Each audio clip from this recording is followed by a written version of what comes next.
नमस्कार। मेरे प्रिय विद्यार्थी विद्यार्थिनियों को मेरे तरफ से स्वागत है। तो बीएससी प्रथम वर्ष के विद्यार्थियों को मेरे तरफ से स्वागत है। तो विद्यार्थियों, यहाँ पर गद्य को प्रारंभ करने से पहले मैं अपना परिचय देना चाहती हूँ। तो मेरा नाम है Aruna Patil, CLE societies degree college Chikkodi. तो मैं एक हिंदी प्राध्यापकी हूँ। तो विद्यार्थियों, इतना मेरा परिचय हो गया। तो आप देखते हैं हमारे बीएससी प्रथम वर्ष में आने वाला गद्य कौन सा है? चोरी और प्रायश्चित। तो ये चोरी और प्रायश्चित के लेखक कौन है? महात्मा गांधी जी है। तो विद्यार्थियों, महात्मा गांधी जी के बारे में जानने से पहले मैं आपको बताना चाहती हूँ कि हमारे भारत देश को स्वतंत्र दिलाने के लिए अनेक महान पुरुषों ने क्या किया है? अपना प्राण बलिदान दिया है, त्याग दिया है। तो उसमें से बहुत सारे लोग हैं, जैसे महात्मा गांधी जी, सुभाष चंद्र बोस, राजगुरु, सुखदेव, भगत सिंह और रानी कित्तूर रानी चन्नम्मा, संगोली रायण्णा, ऐसे महान पुरुष बहुत सारे लोग हैं। और ये सब इन्होंने क्या किया? हमारे लिए, हमारे भारत देश के लिए, स्वराज के लिए क्या किया? प्राण को बलिदान दिया, त्याग दिया। तो उसमें से एक महान पुरुष है महात्मा गांधी जी। तो महात्मा गांधी जी ने चोरी और प्रायश्चित एक पाठ को लिखे हैं। तो यहाँ पर गद्य को लिखे हैं। तो इसको देखने से पहले गांधी जी के बारे में देखते हैं, महात्मा गांधी जी का परिचय देखते हैं। तो ये चोरी और प्रायश्चित एक आत्मकथा से लिया गया है। जो एक गद्य है चोरी और प्रायश्चित, एक आत्मकथा से लिया गया है। तो आत्मकथा यानी क्या? आत्मकथा यानी ऑटोबायोग्राफी। तो इसमें इसका अर्थ होता है, अंग्रेजी में अर्थ होता है ऑटोबायोग्राफी। तो हिंदी में बोलते हैं आत्मकथा। आत्मकथा यानी जो व्यक्ति जन्म से लेकर मृत्यु तक अपने जिंदगी में, अपने जीवन में, जीवितावधि में जितना भी काम करता है, सेवा करता है, उन सब घटनाओं को कालक्रमेण, काल सूची में क्या करते हैं? कालक्रमेण यहाँ पर लिखते हैं अपना जीवन चरित्र। तो साधारण सरल भाषा में बोले जाए तो जीवन चरित्र। तो यहाँ पर महात्मा गांधी जी ने क्या किया? अपने जीवन के बारे में कुछ मूल्य घटनाओं को यहाँ पर प्रस्तुत किया है। तो उसमें से एक मुख्य घटना है चोरी और प्रायश्चित। तो इसको आत्मकथा द्वारा यहाँ पर प्रकट किया है। तो ये देखने से पहले उनका परिचय देखते हैं, महात्मा गांधी जी का परिचय देखते हैं। तो महात्मा गांधी जी का जन्म 2 अक्टूबर में होता है। तो महात्मा गांधी जी का जन्म 2 अक्टूबर में होता है। और स्थल कहाँ पर हुआ? यानी पोरबंदर। पोरबंदर कहाँ पर आता है? गुजरात में आता है। गुजरात में पोरबंदर आता है, वहां पर उनका जन्म हो जाता है। बाद में इनका पूरा नाम है मोहनदास करमचंद गांधी। और बाद में इनकी शिक्षा, तो इनकी एजुकेशन, शिक्षा कहाँ पर खत्म कर ली? यानी यूनिवर्सिटी कॉलेज लंदन से इन्होंने क्या करते हैं? अपना शिक्षा को प्राप्त कर लेते हैं। बाद में इनका निधन हो जाता है। कब होता है? यानी 30 जनवरी 1948 ईस्वी में इनका निधन हो जाती है। तो इतना इनका क्या हो गया? महात्मा गांधी जी का परिचय हो गया। तो ये महात्मा गांधी जी का परिचय हो जाने के बाद कुछ उनके जीवन के बारे में, जो उन्होंने लोगों के लिए किस तरह मेहनत किया, किस तरह समाज को सुधारने के लिए आगे बढ़े, ये सब कुछ देखते हैं। तो महात्मा गांधी जी एक प्रमुख राजनीतिक एवं आध्यात्मिक नेता थे। तो महात्मा गांधी जी एक प्रमुख आध्यात्मिक नेता, आध्यात्मिक यानी सतत अध्ययन करना, और राजनीतिक यानी सुधारने के लिए, हमारे देश को सुधारने के लिए, देश में कुछ सुधार लाने के लिए इन्होंने बहुत ही कठिन परिश्रम लेते हैं। बाद में इन महात्मा गांधी जी को किस नाम से जानते हैं? यानी महात्मा एक पद है, बहुत ही बड़ा पद है। तो यहाँ पर विश्व भर में लोग, हम सब लोग, छोटे से छोटे बच्चे से लेकर बड़े से बड़े बुजुर्ग लोग एक महात्मा गांधी नाम से उन्हें जानते हैं। महात्मा एक वर्ड, एक शब्द को लगा कर क्या करते हैं? उनको बोलते हैं महात्मा गांधी नाम से जानते हैं। बाद में 1915 में भारत वापसी भारत वापस आ जाते हैं। ये भारत वापस आने से पहले ये दक्षिण अफ्रीका में गए थे। तो दक्षिण अफ्रीका में जाकर वहाँ पर हमारे कुछ भारत लोग थे, उनके लिए वहाँ पर संघर्ष कर लेते। बाद में वहाँ से 1915 में क्या करते हैं, भारत वापस आते हैं। क्यों भारत वापस आते हैं? क्योंकि हमारे देश में गरीबी थी और मजदूर लोग क्या कर रहे थे, काम कर रहे थे। कृषि लोग थे, वो भी काम कर रहे थे। भूमि कर यानी जो लैंड रहती है, कर यानी के टैक्स। तो भूमि के ऊपर कुछ लोग यानी अंग्रेज लोग वो क्या कर रहे थे, जुल्म कर रहे थे, टैक्स लगा रहे। जो गरीब लोग रहते हैं, किसान लोग रहते हैं, जो मजदूर लोग रहते हैं, उनके ऊपर क्या कर रहे थे, टैक्स लगा रहे थे। कर, टैक्स यानी क्या, कर तो लगा रहे थे। तो ये सब देखते हैं महात्मा गांधी जी, और भारत को सुधारने के लिए और भारत से जो अंग्रेजी लोगों को भगाने के लिए एक क्या करते हैं, एक लक्ष्य मान लेते हैं। तो इसलिए 1915 में भारत वापस आ जाते हैं।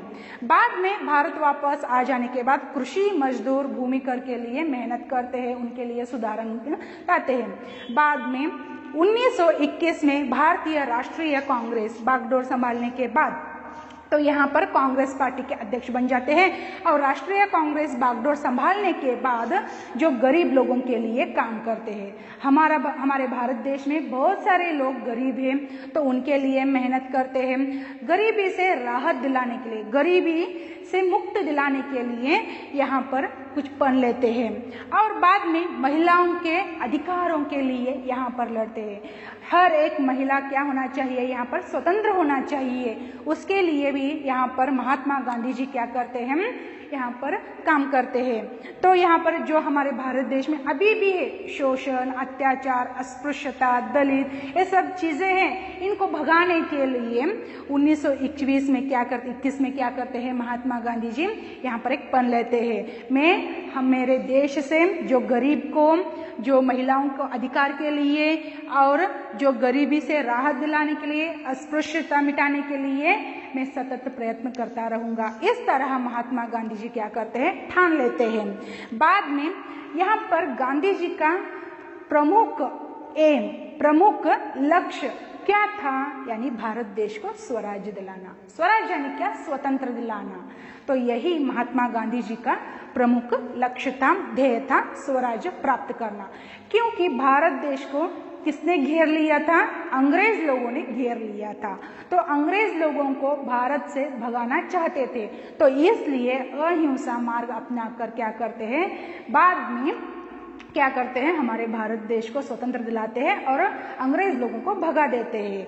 और बाद में 1930 में क्या करते हैं, एक नमक तो पता है, और कर यानी क्या, टैक्स, पहले ही बता चुकी थी, कर यानी टैक्स। तो यहाँ पर 1930 में नमक कर दंडी मार्च में, दंडी यात्रा बोलते हैं, तो नमक कर इसके ऊपर भी क्या करते हैं, आंदोलन करते हैं। आंदोलन यानी जो एक स्ट्राइक बोलते हैं, आंदोलन को क्या बोलते हैं, स्ट्राइक बोलते हैं।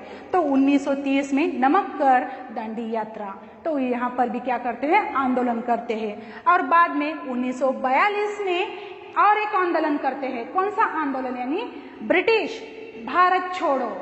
तो 1942 में और एक आंदोलन में भाग लेते हैं। तो यहाँ पर अकेले नहीं करते हैं, बहुत सारे लोगों को क्या करते हैं, इकट्ठा करके क्या करते हैं, ब्रिटिश लोगों भारत छोड़ो, ब्रिटिश भारत छोड़ो, यहाँ पर एक आंदोलन में भाग लेते हैं। और बाद में कुछ सालों के बाद क्या हो जाता है, भारत को स्वराज मिल जाता है। तो इतना महात्मा गांधी जी का क्या हो गया, परिचय हो गया। तो ये परिचय तो हर एक बच्चा जानता है, तो यहाँ पर एक शॉर्टली हो गया। तो बाद में इनकी आत्मकथा कौन सा है, चोरी और प्रायश्चित। चोरी और प्रायश्चित एक गद्य है। तो यहाँ पर इसको देखने से पहले एक शॉर्ट में क्या करेंगे, उसका सारांश बता देती हूँ। तो यहाँ पर चोरी और प्रायश्चित यानी हर बच्चा बचपन में क्या करता है, झूठ बोलता है, चोरी करता है, अपने माँ बाप से छुपा कर रखता है, चोरी कर लेता है तो माँ बाप को नहीं बताता है। तो ऐसे ही हर एक बच्चे का एक नेचर है, ऐसे ही करते हैं। उनको कुछ समझ में नहीं आता है, बचपन में कुछ समझ में नहीं आता है। और एक बात, जो घर में जिस तरह बड़े लोग बिहेवियर करते हैं, यानी बिहेवियर यानी क्या, व्यवहार करते हैं वैसे ही छोटे बच्चे भी क्या करते हैं, उसका अनुकरण करते हैं। जिस तरह एक परिवार में देखो, यदि एक परिवार में पिताजी रोज झगड़ा करते हैं या मारते हैं या गाली देते हैं, तो छोटा बच्चा भी क्या करता है, उन्हीं की तरह अनुकरण करता है। तो ये एक अनुकरण है। छोटे बच्चे क्या करते हैं, अनुकरण करते हैं, बड़ों का देखकर अपने जीवन में अनुकरण करते हैं। तो वैसे ही महात्मा गांधी जी भी क्या करते हैं, एक उनके जो बड़े लोग थे घर में, तो उनका देखकर क्या करते हैं, एक कुछ गलत काम को अनुकरण करते हैं। तो वो मैं बाद में बताती हूँ कौन सा गलत काम है। तो यहाँ पर महात्मा गांधी जी चोरी कर लेते हैं और अपने माता पिता को बिना बताए क्या करते हैं, सिगरेट पीते हैं। सिगरेट पीना बहुत ही बुरी बात है, चोरी करना बुरी बात है। तो बाद में उनको रियलाइज होता है, महात्मा गांधी जी को बाद में पता चलता है कि चोरी करना, सिगरेट पीना ये मेरे व्यक्तित्व को शोभा नहीं देता है। तो ये बाद में उनको रियलाइज होता है। रियलाइज होने के बाद, रियलाइज यानी अनुभव होता है। अनुभव होने के बाद क्या करते हैं, अपने पिताजी को एक पत्र लिखते हैं। तो पत्र में क्या लिखते हैं, सविस्तार लिखते हैं, उन्होंने क्या क्या गलत काम किया था वो सब लिखते हैं। मुझे माफ कर दीजिए, आगे से मैं ऐसा गलती कभी भी नहीं करूंगा। इस तरह क्या करते हैं, माफी मांगते हैं। मांगने के बाद पिताजी खुश हो जाते हैं, वहां पर डांटते नहीं, क्योंकि बच्चा सुधर गया है, तो गलत काम से मुक्त हो गया है। बच्चा गलत राह को छोड़कर अच्छे मार्ग पर चल रहा है। बच्चा यानी कौन है यहाँ पर, महात्मा गांधी जी है। तो इसलिए महात्मा गांधी जी के पिताजी बहुत ही खुश होकर क्या करते हैं, उनको एक आनंद मिल जाती है, क्योंकि मेरा बेटा सुधर गया है, ये बात उनको पता चलती है। तो इसलिए यहाँ पर उनको पनिशमेंट नहीं देते हैं। तो महात्मा गांधी जी का लिखा हुआ गद्य कौन सा है, चोरी और प्रायश्चित है। तो चोरी और प्रायश्चित अगले कक्षा में हम देखेंगे। तब तक के लिए नमस्कार।